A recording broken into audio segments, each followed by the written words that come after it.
Hello guys and welcome to my channel Habib YT. আজকে আমরা এমন একটি মুভি এক্সপ্লেন করতে চলেছি যে এনিমি ফিল্মটি এই বছরে বেস্ট অ্যানিমেটেড ফিউচারের অস্কার অ্যাওয়ার্ড পেয়েছে। হ্যাঁ, আমি the boy and the Hiron মুভির কথা বলছি, যার রাইটার অ্যান্ড ডিরেক্টর হলেন the legendary anime director Hayao Miyazaki. আজকে আমরা এই মুভিটিকে অনেক ডিটেলে জানতে চলেছি। আর যদি আপনি আমাদের চ্যানেলটিতে নতুন হয়ে থাকেন তো অবশ্যই ভিডিওটিকে লাইক করে চ্যানেলটি সাবস্ক্রাইব করুন, আর সাথেই বেল আইকনটিকে বাজাতে ভুলবেন না, কেননা আমরা এমনই ভিন্ন ভিন্ন অ্যানিমে এক্সপ্লেন ভিডিও নিয়ে আসি। তো চলে যাচ্ছি মূল গল্পে। গল্পটি শুরু হয় 1943 সালে প্যাসিভ ওয়ারের সময়, যেখানে সাইরেন বাজতে শুরু করে আর মাহিতো মাকে নামের একটি ছেলে ঘুম থেকে জেগে ওঠে এবং দ্রুত হাসপাতালের দিকে দৌড়াতে শুরু করে। যুদ্ধের কারণে এখানে পুরো শহরে আগুন লেগে গিয়েছিল, সবাই পালাতে শুরু করে, কিন্তু মাহিতো তার অসুস্থ মাকে বাঁচাতে দৌড়াচ্ছে, যিনি হাসপাতালে ছিলেন। মাহিতো তার মাকে বারবার ডাকতে থাকে, কিন্তু কিছুক্ষণের মধ্যে সে দেখে তার মা মারা গেছে। এর কিছুদিন পরে মাহিতো তার বাবা শোইচির সাথে টোকিও ছাড়ে। মাহিতোর বাবা আবারও তার স্ত্রী হিসাকোর বোনকে বিয়ে করে, যার নাম নাৎসুকো ছিল এবং যিনি ছিলেন। ওরা নাৎসুকোর বাড়িতে আসে, যেখানে নাৎসুকোর সাথে আরো কিছু বুড়ি মেয়ে থাকতো। আসার সময় মাহিতো একটি রঙিন হেরন, অর্থাৎ আমরা যাকে বলি বক, সে দেখে আর সেটিকে ধরতে যায়, কিন্তু সে ধরতে পারে না। খুঁজতে খুঁজতে সে একটি বড় টাওয়ারের কাছে আসে, যেখানে সে হেরনের একটি পালক পায় এবং সেটা নিজের কাছে রেখে দেয়। মাহিতো ঘরে আসলে নাৎসুকো মাহিতোকে বলে এই টাওয়ার তার দাদা যুদ্ধের আগে বানিয়েছিল, যিনি অন্য দুনিয়ার খোঁজে একদম মগ্ন ছিল। একটা সময় তিনি টাওয়ারের নিচে অনেকগুলো ট্যানেল তৈরি করে আর কোথাও গায়েব হয়ে যায়। এরপর মাহিতো স্কুলে যাওয়া শুরু করে, কিন্তু অন্য বাচ্চারা তাকে অনেক বিরক্ত করত। বাড়ি ফেরার সময় সে একটি পাথর দিয়ে মাথা আঘাত করে, যার কারণে তার মাথা থেকে অনেক রক্ত ঝরে। শোইচি এই বিষয়ে জানতে চাইলে সে বলে রাস্তায় পড়ার কারণে সে আঘাত পেয়েছে। এরপর মাহিতো দুঃস্বপ্ন দেখে, যেখানে তার মা আগুনে পুড়ছে। ঘুম থেকে উঠে সে হিরণকেও দেখে আর সে আবারও হিরণের পিছনে যায়। মাহিতো হিরণকে বলে আসলে তোমার কি চাই? হিরণে উত্তরে বলে সে তাকে তার মায়ের কাছে নিয়ে যেতে পারে। তখন অনেকগুলো ব্যাঙ এসে মাহিতোকে ঢেকে ফেলে। যখন সে সম্পূর্ণ ঢেকে যাবে তখনই নাৎসুকো তাদের উপর তীর ছোড়ে, যার কারণে হিরণ এবং ব্যাঙগুলো ভয়ে মাহিতোকে ছেড়ে দেয়। মাহিতো অজ্ঞান হয় এবং যখন তার জ্ঞান ফেরে তখন তার বাবা তাকে বলে সে তার স্কুল থেকে তাকে ছাড়িয়ে এনেছে। নাৎসুকো সেদিনের হওয়া ঘটনার পর থেকে অনেক অসুস্থ এবং নিজেকে সেই ঘটনার জন্য দায়ী মনে করে। এরপর আবারও হিরণ মাহিতোকে ডাকতে আসে, কিন্তু এবার মাহিতো পুরো প্রস্তুতি নিয়ে হিরণের কাছে যেতে চায়। সে হিরণের পাওয়া সেই পালক দিয়ে একটি তীর ধনুক বানায়। মাহিতো তীর বানানোর সময় নাৎসুকোকে টাওয়ারের দিকে যেতে দেখে। কিছুক্ষণ পর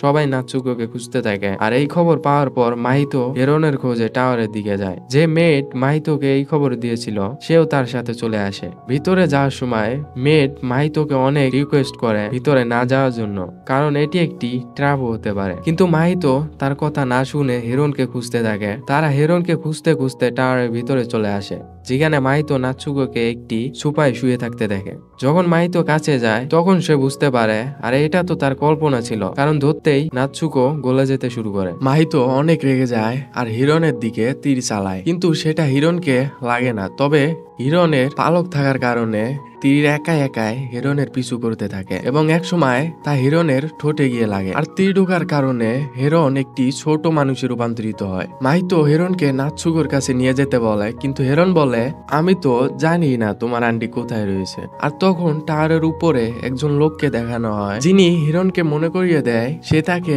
মাহিতোর গাইড হওয়ার জন্য আদেশ করেছিল। এরপর হিরণ মাহিতো এন্ড বুড়ি মেটকে নিজের সঙ্গে নিয়ে যায়। মাহিতো একটি অন্য দুনিয়ায় আসে, একটি দ্বীপের মধ্যে, যেখানে কিছু ক্ষুধার্ত পেলিক্যান্স রয়েছে আর তাকে খাওয়ার জন্য অনেক চেষ্টা করছিল। এরপর কিরিকো নামের একজন মহিলা তাকে বাঁচিয়ে নেয়। কিরিকো মাহিতোর তীর দেখে বুঝে যায় তীরে হিরণের পালক থাকায় পেলিক্যান্সরা তাকে খেতে পারেনি। মাহিতো কিরিকোর সাথে যোগদান করে। যখন মাহিতো কিরিকোর বোর্ডে জোরে যাচ্ছিল তখন কিরিকো বলে এই দুনিয়ায় সব ফ্যান্ডম থাকে। মাহিতো কিরিকোর মাথায় ক্ষত দেখে, যা দেখতে অনেকটা মাহিতোর ক্ষতর মতো। তারা দুজন একটি বড় মাছ ধরে আর কিছুক্ষণ পর দুইটি বোট তাদের বোটের সাথে চলতে থাকে এবং বোটের মানুষগুলো দেখতে অনেকটা আত্মাদের মতো ছিল। কিরিকো মাহিতোকে বলে ভয়ের কোনো কারণ নেই, এরা আমাদের থেকে মাছ কিনতে এসেছে। কিরিকো মাহিতোকে তার বাড়িতে নিয়ে যায় এবং কিরিকোর ঘরে কিছু ছোট ছোট মাছমেলোর মতো দেখতে আত্মা ছিল। মাহিতো কিরিকোর মাছটিকে কাটতে সাহায্য করে। যখন সে রেস্ট নিয়ে ঘুম থেকে ওঠে তখন সে মেয়েদের কিছু পুতুল দেখতে পায় যেগুলো তার রিয়েল দুনিয়ায় তার দেখাশোনা করত। তখন সে এটা বুঝতে পারে যে এই মেয়ে তার সাথে এই স্পিরিচুয়াল এসেছিল। এরপর মাহিতো সেই ছোট আত্মাদের অন্য দুনিয়ায় যেতে দেখে, আর তখনই হঠাৎ কিছু পেলিকেন্স এসে তাদেরকে খাওয়া শুরু করে। কিন্তু তখন হিমি নামের একজন মেয়ে এসে ওদেরকে বাঁচিয়ে নেয়, যার কাছে আগুনের পাওয়ার ছিল। এরপর একটি নোবেল পেলিকেন্স, যে এই আগুনের কারণে অনেক জখমি ছিল, মরতে মরতে মাহিতোকে বলে, আমরা ও আমাদের বাচ্চারা উড়তে ভুলে গেছি, যত দূরে উড়ি না কেন এই আইল্যান্ডের বাইরে যেতে পারি না। এই দুনিয়ায় আসার পর পেলিকেন্সদের এই ছোট ছোট আত্মাদেরকে বেঁচে থাকতে হয়, এছাড়া কোনো উপায় নেই। আর এটা বলতে বলতে নোবেল পেলিকেন্সটি মারা যায়। মাহিতো পেলিকেন্সটিকে একটি কবরে দাফন করে দেয়। এরপর মাহিতো আর হিরন কিরিকোর সাথে কিছুক্ষণ টাইম স্পেন্ড করে তার থেকে বিদায় নিয়ে নেয়। যাওয়ার সময় কিরিকো মাহিতোকে তার একটি ছোট ডল গিফট করে। আর অন্যদিকে সোইচি, নাৎসুকো, কিরিকো আর মাহিতোর উদ্ধার হওয়ার কারণে অনেক চিন্তিত ছিল। তারা অনেক খোঁজাখুঁজি করে কিন্তু তাদের কোনো খোঁজ পায় না। একসময় একটি মেড এসে সোইচিকে বলে কিভাবে একটি ধূমকেতু এই জায়গায় পড়েছিল আর এর কারণে অনেক বড় ব্লাস্ট হয়। কেউ এই জায়গায় যেতে চায় না, সবাই ভয় পেত। কিন্তু 30 বছর পর এই ধূমকেতুর মধ্যে গ্র্যান্ড আঙ্কেলে একটি টাওয়ার বানায়। এটি চলাকালীন অনেক মানুষ মারা যায়, অনেক আজব ঘটনা হয়। আর এই টাওয়ার কমপ্লিট হওয়ার পরেই ইসাকো 1 বছর কোথাও গায়েব ছিল, কিন্তু হঠাৎ সে আবারও একদিন ফিরে আসে। এগুলো শোনার পরেই সোইচি তার তরোয়াল নিয়ে ওদেরকে খুঁজতে বেরিয়ে পড়ে। এদিকে মাহিতো হিরনের ঠোঁটে যে তীরের ক্ষত ছিল সেটিকে ঠিক করে দেয়, কারণ এই ক্ষত থাকার কারণে হিরন পুরোপুরি তার শরীরে পরিবর্তন হতে পারছিল না। ক্ষত ঠিক হতেই সে আবারও একটি বগে অর্থাৎ হিরনে পরিবর্তন হয়ে যায়। এরপর দুজন নাৎসুকোকে খুঁজতে খুঁজতে একটি আইল্যান্ডে চলে আসে, যেটি ছিল প্যারাকেট কিংডম। এখানে অনেক বড় বড় প্যারাকেটস অর্থাৎ টিয়া পাখি ছিল। হিরন প্যারাকিটসদের ধ্যান পরিবর্তন করে মাহিতো ঘরের ভিতরে যেতে থাকে, কিন্তু অনেকগুলো প্যারাকিটস তার জন্য অপেক্ষা করতেছিল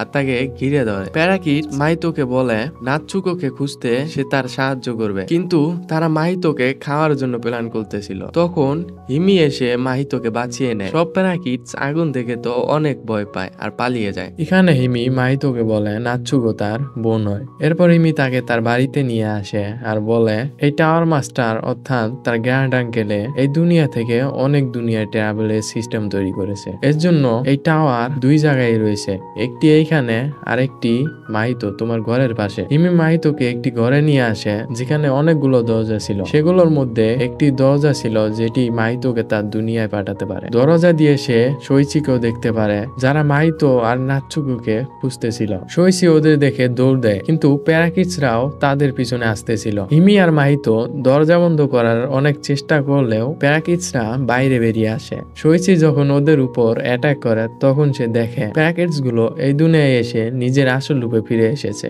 মাহিতো সোইচিকে এখানে থাকতে বলে আর নাৎসুকোকে নিয়ে আসতে যায়। হিমি মাহিতোকে নাৎসুকো ডেলিভারি রুমে নিয়ে আসে।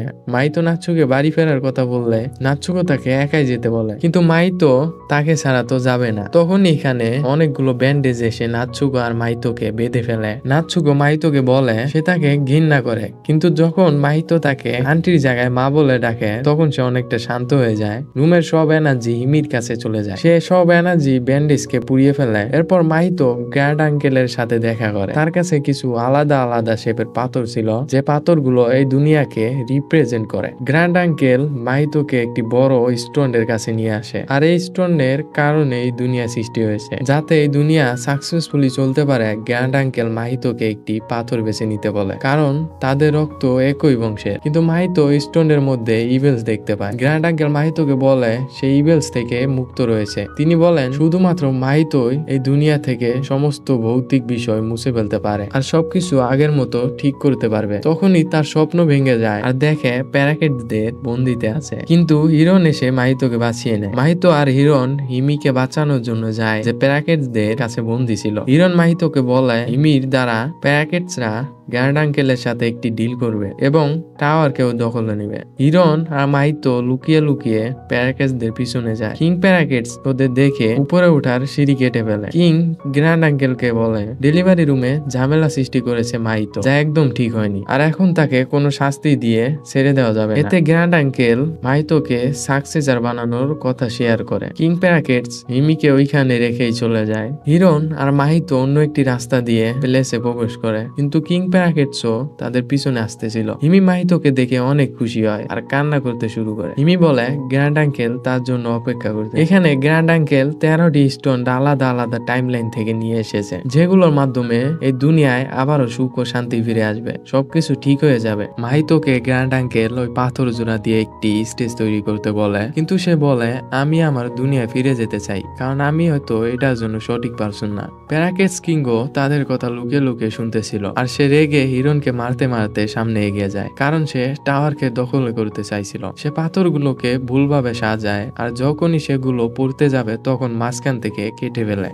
আর এই গুলোই স্টোন আর টাওয়ারকে একসাথে রাখতো। স্টোন ধ্বংস হয়ে যায় আর একই সাথে টাওয়ার ও পুরো দুনিয়া ধ্বংস হতে থাকে। গ্র্যান্ড আঙ্কেল মাহিতো আর হিমিকে শেষবারের মতো তাদের দুনিয়ায় যেতে বলে, আর তিনি গায়েব হয়ে যান। সবাই দরজা দিয়ে পালাতে থাকে, আর কিরিকো আর নাচ্ছুও দরজার কাছে চলে আসে। মাহিতো হিমি দরজার সামনে আসে, আর তখন হিমি তার সাথে যেতে চায় না, কারণ সে হলো ছোট হিসাকো, আর বড় হয়ে সে মাহিতোর মা হবে, যেমনটা হিমি বলেছিল যে সে হলো নাচ্ছুকোর ছোট বোন। এরপর মাহিতো ওদের থেকে বিদায় নেয় আর নাচ্ছুকোর সাথে নিজের দুনিয়ায় চলে আসে। যখন টাওয়ার পুরোপুরি ভেঙে যাবে তখন প্যারাকেটস দের পুরো দল হিরন বাইরে বেরিয়ে আসে। অবশেষে পেলিকেন্সরাও এই দুনিয়া থেকে বের হতে সক্ষম হয়। বাইরে এসে হিরন মাহিতোকে জিজ্ঞেস করে তোমার কি সব মনে আছে আমরা কোথায় ছিলাম? এতে মাহিতো বলে হ্যাঁ আমার সবই তো মনে আছে, আমরা কোথায় ছিলাম। হিরন এতে বলে এটা তো কোনোভাবে সম্ভব না, তুমি কি ওখান থেকে কিছু নিয়ে এসেছো? তখন হিরন দেখে মাহিতোর পকেটে একটি স্টোন আর কিরিকোর